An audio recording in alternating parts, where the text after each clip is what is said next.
cannot invent and pioneer if you cannot accept failure. We wanted people that were insanely great at what they did. Nobody was making any money at all. Most people thought the internet was going to be a fad.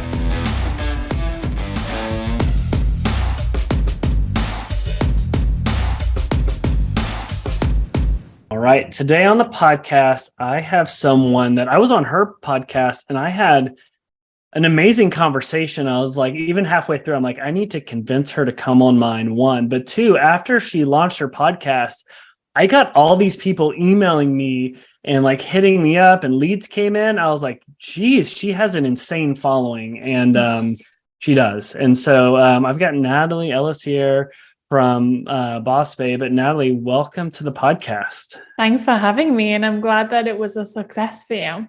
Yeah, it was very cool. And I knew you had a big following, but just how engaged your audience was really cool to see. It's funny because I was talking to my friend Tommy Griffith, who was also on your podcast, because he was on a podcast too. I'm like, you got to talk to Natalie, man. I was like, she has an insane user base. He's like, oh, I've been there. He's like, yeah, they're amazing. So yeah, you've got a nice reputation. But we're just going to get into it. You have an insane community with Bossbabe, but I want to put you on the spot where it's like, okay, it's 2023, it's April. You have to do it all over again to build a community, like, and build this following. What would you even do? How would you start? I've actually thought about this a lot because I'm often coaching people who are making big transitions or starting from scratch. And I often think, what would I do differently? So when I first started, Instagram and social media was very, very different, and building audience was very different, but it still required just as much hustle back then as it does now.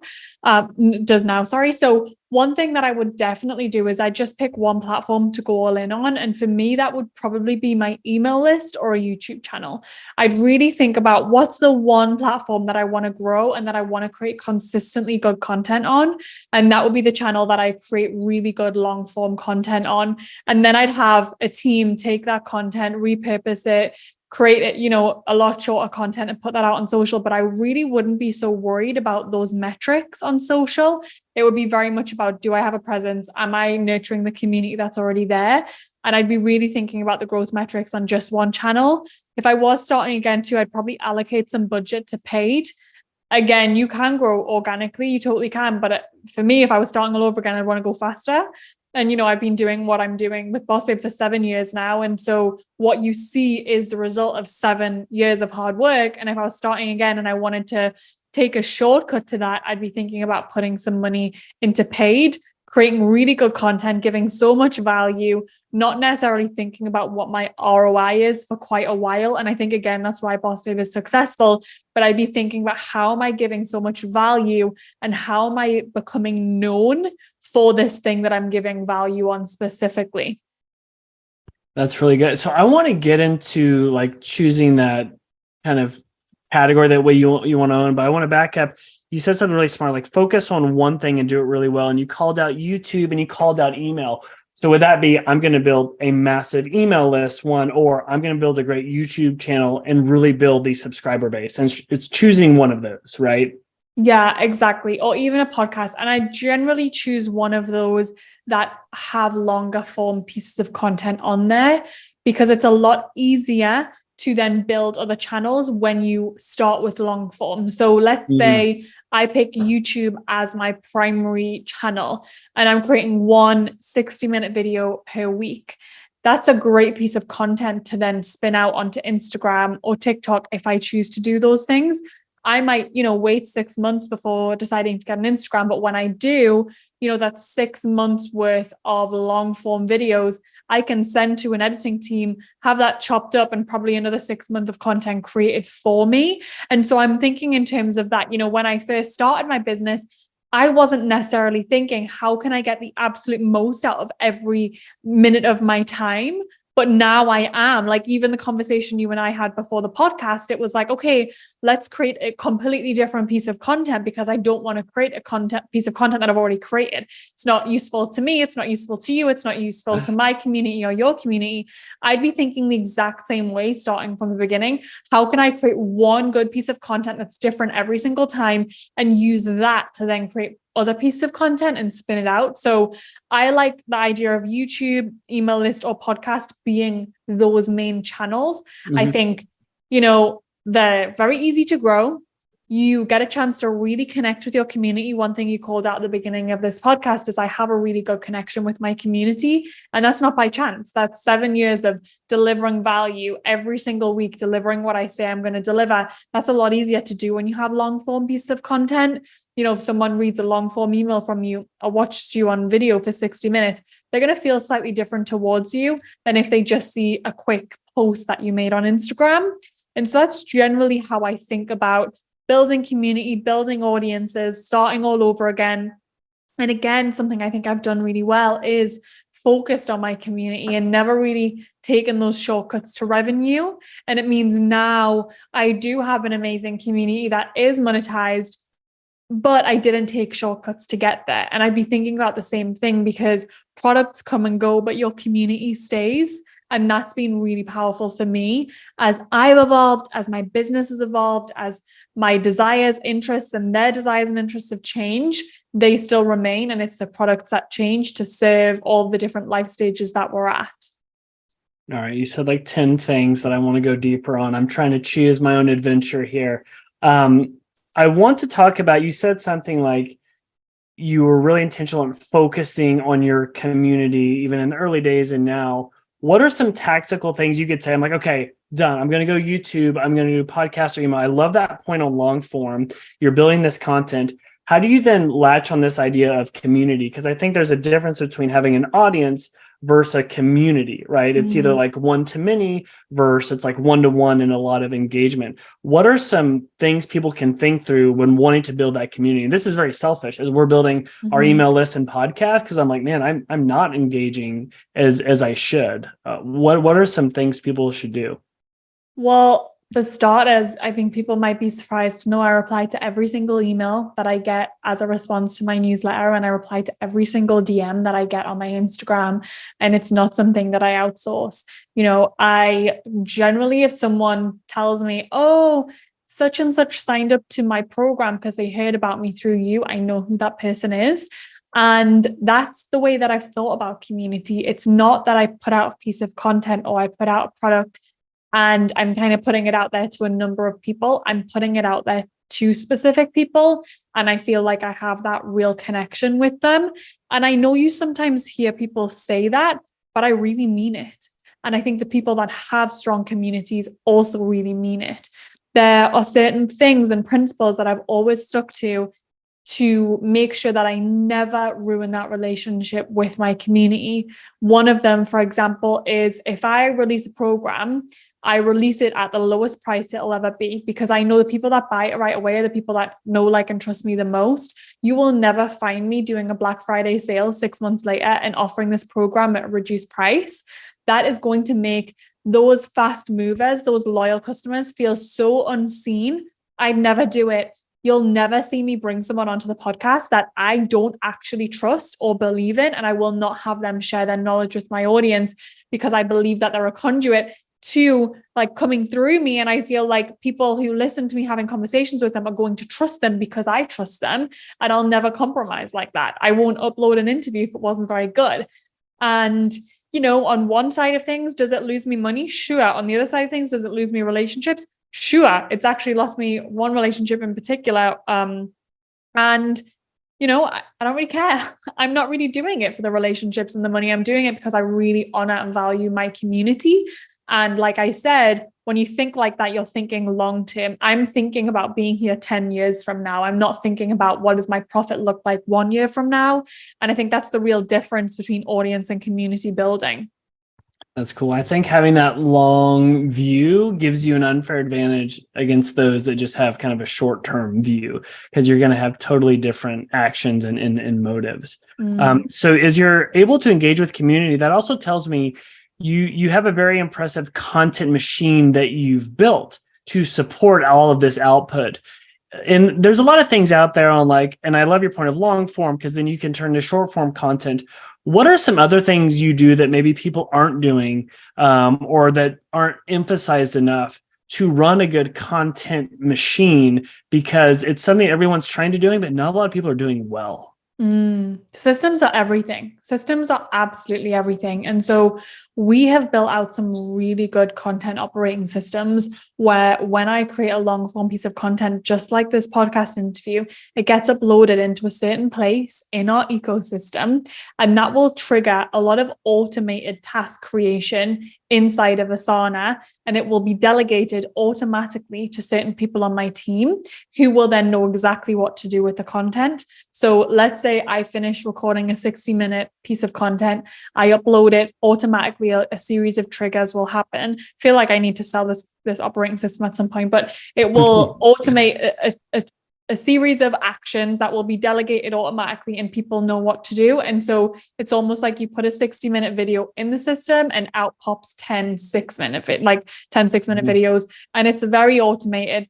And it has taken a long time to get here because it's not as simple as take this video and chop it into 10 small videos.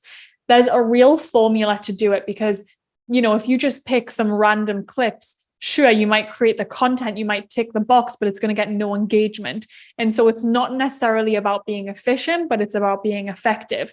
And so while creating these systems, I've created a lot of playbooks and training on what a great piece of content really looks like. I love to have a gold standard example of taking a long form and turning it into short form. And that will explain certain things like, here's what makes a really good hook. Here's what makes a really good standalone piece of content. Here's what makes a good piece of content that someone will actually want to click and take the next action. So for example, there's different types of content. There's a piece of content I might put out there to promote my podcast where I might not give all the tidbits away in that small piece of content. I might give one piece of value, but then I might create a cliffhanger and say, hey, go listen to the podcast for the rest. Or if I want to create a standalone piece of content for virality or growth, I'll make sure I close the loop and I give all the value in that. And so I'm training my team on all of this stuff. And I don't think it's something you can necessarily outsource from the get-go. I think you yourself as the content creator need to understand these things first, because firstly, you'll create content with that in mind. You'll be able to deliver things in a certain way. You'll be able to get your point across in a better way, and it'll make your team's job easier. But second to that, you'll be able to coach and train your team on being able to create content in the right way so that you're essentially duplicating yourself and duplicating your time. I think if you outsource it too soon to people that don't fully understand it, they'll never hit the mark, and you'll tell yourself a story of no one can do it as good as you can. But actually, you just haven't found a way to be able to teach it in a way that people can then duplicate and understand. It's so true. Like delegation is everything, but yeah. And I ran into those mistakes too. I start to delegate, they do it wrong. It's like, nope, I have the special sauce. Only I can do it. And then you're like, no, you're not that special. You don't know how to do systems. But that's such good advice. So it's like, okay, start with one thing, long form content, YouTube, email, podcast. You've talked about creating systems. You've talked about really nurturing that community in a one-to-one way. I think I forgot to start with step one, which is, how do you choose your thing? How do you choose the category you want to own, the thing you're known for? Because I think a lot of people can be a little too sporadic. So people are like, I don't really know what this person is about, so I'm out. What I love even about your name, it just says what it stands for and what it's about. And once you get to the content, it has the same connective tissue or theme. For someone that's trying to hone in on that and they're really struggling, what's some advice you would give? Or are there struggles that you had, or was it always just easy breezy? Was definitely not easy, and it's also not a linear journey. So I would think about what is something that you are an expert on that you can talk about consistently without getting bored of. I think that's a really good place to start. But I'd also tell you that this is going to change as you change. So right now I'm in a space of really thinking about what I want my brand to look like and what I want to be talking about, because honestly, it's changed. I used to love talking about Instagram growth. Now I love talking about systems, and everything really changes as you change. You know, we're not the same person for the rest of our lives. At least we want to hope we're not. And as we grow and evolve and enter new lifestyle situations or enter new growth edges and we're in different places, we just want to talk about different things, and that's okay. But you have to be willing to talk about something that you're an expert on consistently to be able to build that brand. And I also think, you know, in that you need to choose the platform that you know you can create content on consistently. So don't tell me you're going to do YouTube if you absolutely despise creating videos, because you're probably not going to stick to it consistently. And if you're not willing to do something consistently, you can forget about getting results. It's not going to happen. If you're a natural writer and you love that, don't feel like you need to be on a video platform in order to get your message across. Maybe newsletter is great for you. If you love to talk and you don't love being on video, you know, if you're sweats on, headphones on, and podcast feels like the right vehicle for you, great.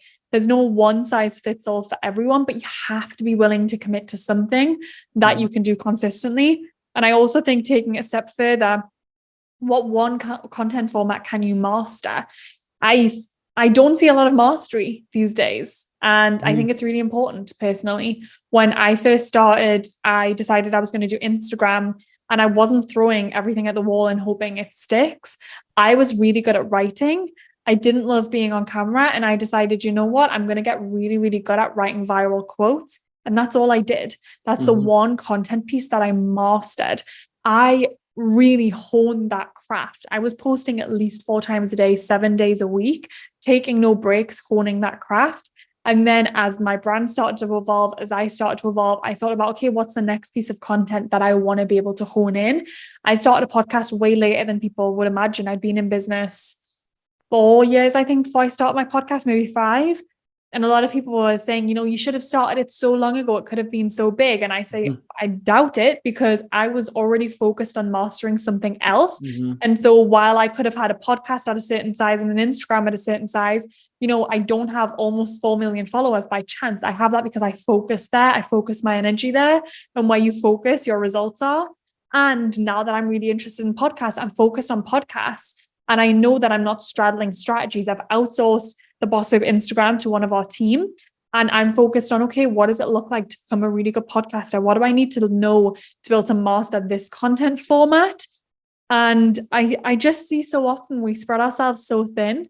We try and do so many things because we're looking at what everyone else is doing. We're looking at everyone else's grass and thinking that it's greener, but actually it's not the truth. And if you are watching someone almost being a jack of all trades and you're tempted to copy, I really say slow down, think of the long-term game and decide what you want to master. Oh, I love that. I feel like you're my personal therapist or executive coach right now, because it's what I need to hear, because it's so true.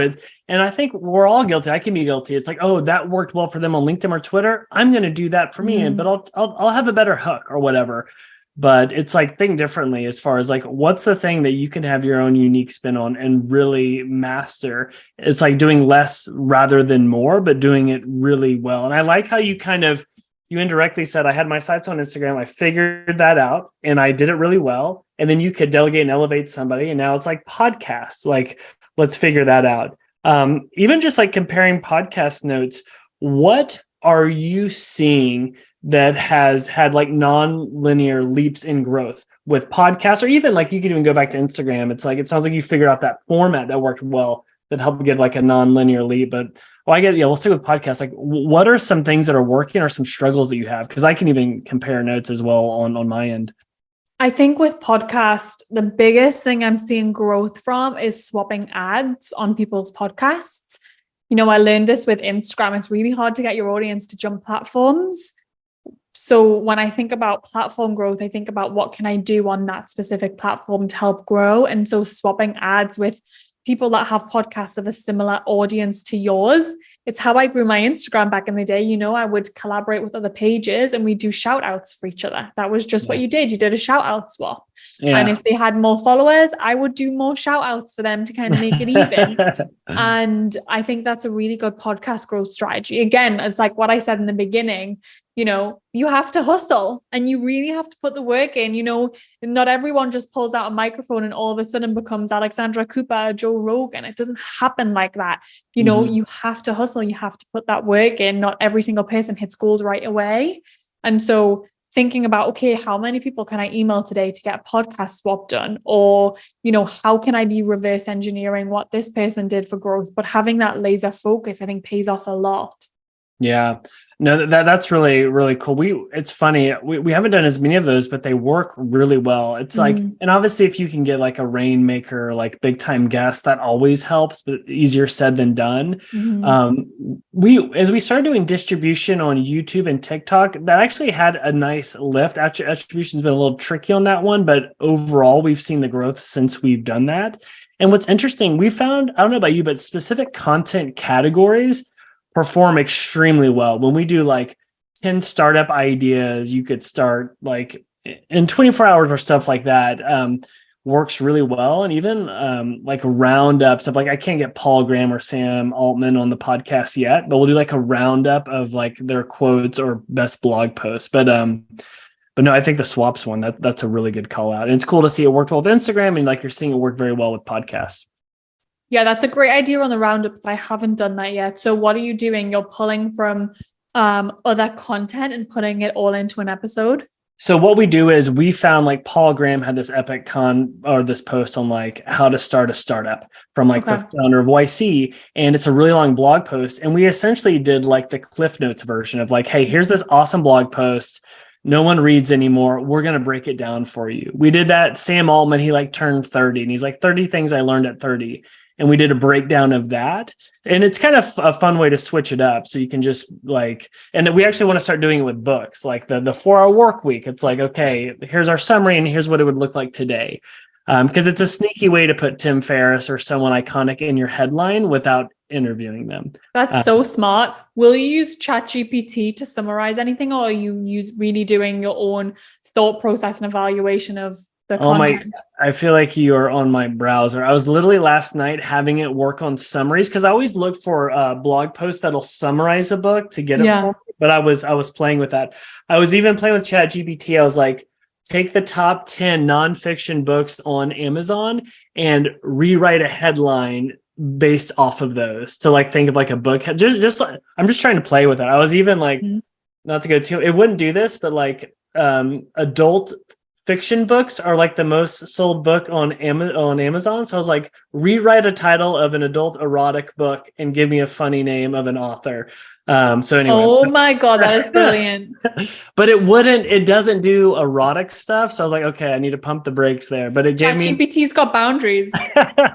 Yes, I need to have boundaries as well. But that's interesting. That's definitely getting me thinking of, okay, if we could pull summaries. And I think there's always our own thought leadership and opinions that we can infuse into it. But if we're able to pull, those cliff notes and then infuse our own stuff into it, I'm always interested in just playing around with different content formats and not necessarily always being interviews or solos, like what else could be really interesting. And again, like, okay, that's something my team could help with.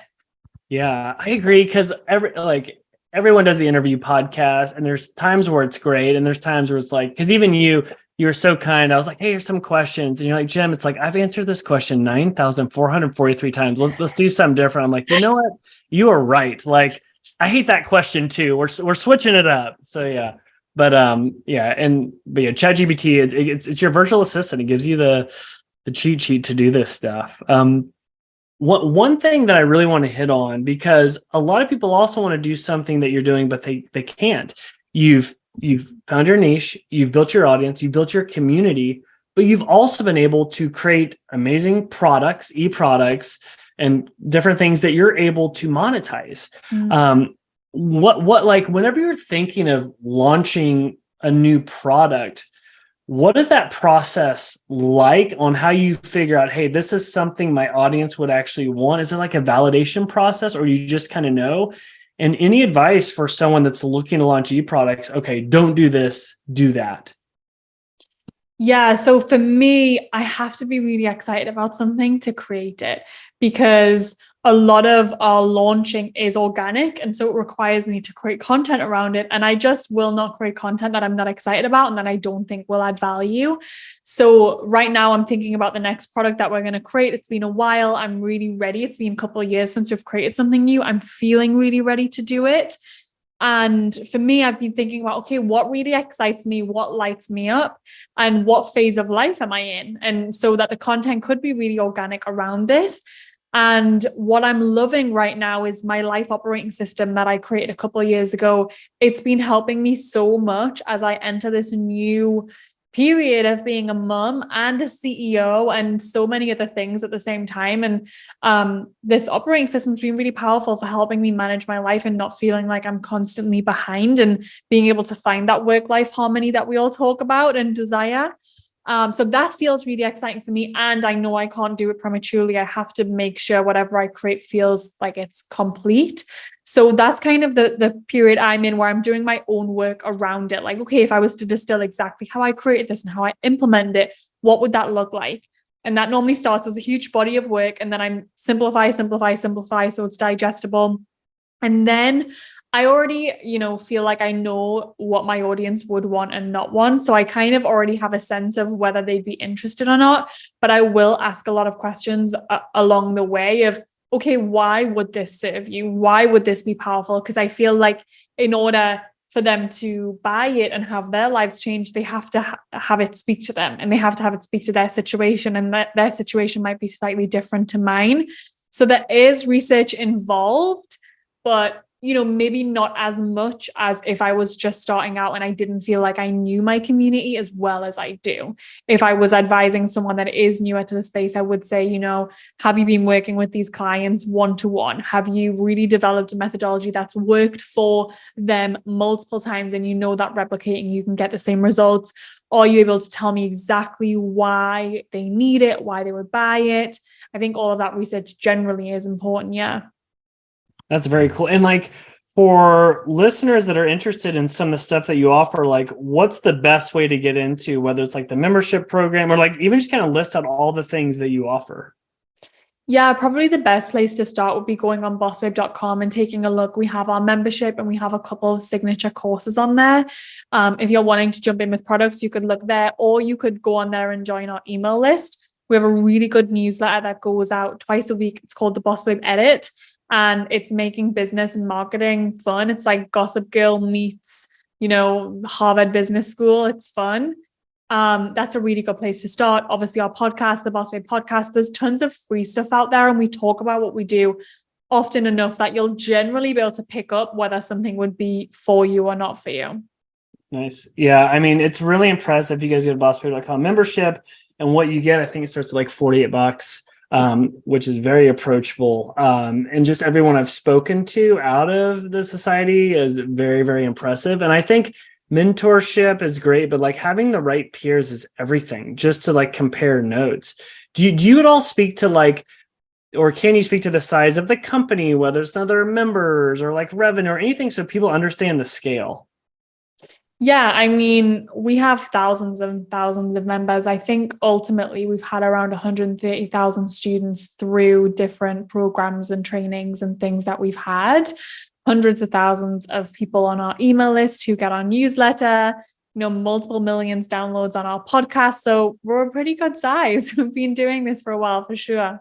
Yeah, no, I mean, it's really impressive. So I've got two more questions for you, and then I'll let you get on with your day. The first question is, we're both parents with young kids. Give me a parent hack. We're both running companies and trying to raise these creatures. What is like one of your go-to hacks for trying to juggle it all, right? Because there's the struggle and the juggle. I mean, for me, I'll give you some time here. It's making snacks ahead of time. to have them in Ziploc bags to be prepared. A second is I'm kind of training my kids to like business podcasts because sometimes they'll say funny words, except they cussed in one. I was like, oh crap, that will backfire. And my 3-year-old dropped an F-bomb, but that's fine. But yeah, what about you? Give me your best parenting founder hack. Okay, well, one of them is very top of mind for me because the last few days my nanny has been off sick and I'm in a huge transition period in my business. And my number one hack is being fully present with where you're at. And so when she called in sick, I was like, okay, well, I know exactly what my day looks like. It looks like mothering, and I'm going to be, with Noemi, and I'm going to be fully present. And realistically, almost everything can wait until tomorrow or the end of the week. And if it can't, do it during nap time. It might mean that your dishes might not get done. It might mean that your emails don't get done. It might mean that your team feel like you're just ignoring, whatever it means. If I am being fully present with her, I'm not stressed, right? Because I'm only stressed if I'm present with her, but my mind is in my emails, my mind is in my Slack, my mind is in my to-do list, then I'm feeling overwhelmed and it almost feels like I'm not where I should be. Whereas if I am fully present and telling myself, this is exactly where I need to be right now, and everything else can wait, and I'm not doing brain surgery and no one's going to die from me pushing this task out 2 days, it takes a lot of the pressure and a lot of the strain off. And that really, really helps. And then another thing I do is I just time block my calendar a lot.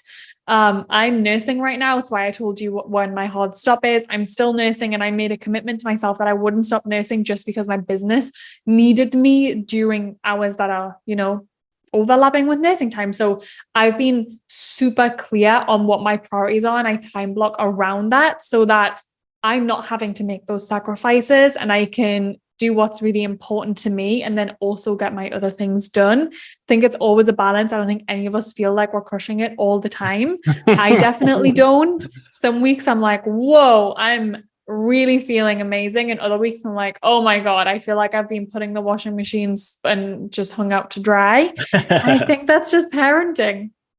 Yeah. I like your first answer better than mine. So I'm going to edit this podcast so I have that one. You're a better parent than me after that. Well done.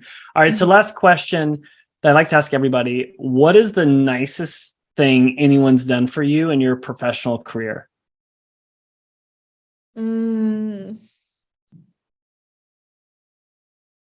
One thing comes to mind specifically, and I have a mentor who has had so much belief in me, especially during the times that I haven't. So a couple months after having my daughter, I went through some really difficult postpartum depression and anxiety. And I was in a really dark place, and I was telling myself I just couldn't do it all. It wouldn't be possible to do it all. And I was letting everyone down and everything needed to change. And this mentor of mine, who is someone that I really, really look up to and respect. And I think when someone like that believes in you, it means a lot because you know what they've achieved and you look up to them so much and they've seen so many things.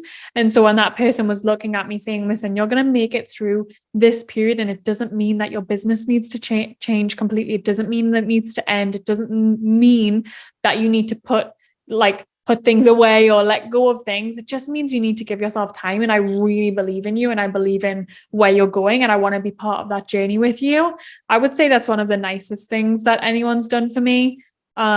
Especially because, they had nothing to benefit or gain from supporting me in that way, especially when I was in a place where I'm like, I think I'm going to throw in the towel. And we had all these collaborations lined up and all these things. And for them just to see me as a human being and put that before anything else business-wise was really powerful. And for them to transfer the confidence that they had in me onto me was really powerful. That's cool. Especially, it's one thing for people to help you out when times are good, but it's like when times are rough, it's like that's really when you need the support. It's like, who shows up for you when it doesn't benefit them? Right. Yes. Really, who shows up for you when it doesn't benefit them? Because you'll notice, like you said, when times are good or when someone's benefiting from you or what you do, feels like everyone's your friend and everyone will show up for you. But when you're in a time when it's like, you're not benefiting anyone. You might be making some decisions that really don't benefit people. Do those people still stick with you and say, you know what, I love you as a person and what you're doing is not going to benefit me at all, but it's going to benefit you. And that's what's important. Those are the people that you want to have around you. Yeah, that's such good advice. Very cool. Well, Natalie, thank you so much for coming on. Let's let you get back to your fam. But yeah, bossbabe.com. Where else can people check you out? Obviously, the podcast, we'll put the link below if you want to get more details on that. But where can people get more? Yeah, the Bossbabe podcast is amazing. And then my Instagram is @IamNatalie. Yeah, no, it's amazing content. I'm so glad we got to make this happen. It was a blast, but look forward to talking more. But thank you so much for the time. Thanks for having me. Mm-hmm.